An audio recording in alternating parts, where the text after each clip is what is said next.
లోక్సభ ఎన్నికల్లో ప్రధాని మోదీని మరోసారి ఆశీర్వదించాలని బీజేపీ రాష్ట్ర అధ్యక్షుడు కిషన్ రెడ్డి కోరారు.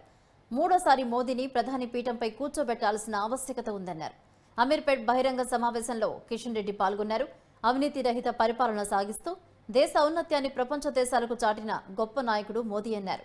అభివృద్ధి సంక్షేమంతో పాటు దీర్ఘకాలిక సమస్యలను పరిష్కరిస్తూ జాతీయ గౌరవాన్ని పెంపొందించినట్లు చెప్పారు.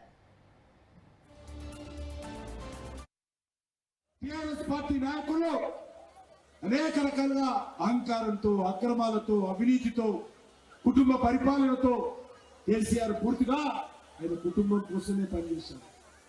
ఆయన కొడుకును ముఖ్యమంత్రి చేయడం కోసమే చూశాడు. అందుకే ఈరోజు తెలంగాణ ప్రజలు టీఆర్ఎస్ పార్టీని వ్యతిరేకించారు, టీఆర్ఎస్ పార్టీని ఓడించారు. ఈరోజు కేసీఆర్ గాని ఆయన కొడుకు గాని ఎక్కడా కనిపించడం లేదు. వాళ్ళు ఈరోజు ఫామ్ హౌస్ గా పరిమితమయ్యారు. టీఆర్ఎస్ పార్టీకి ఒక సీటు గెలిచినా తెలంగాణకు వచ్చే లాభం లేదు.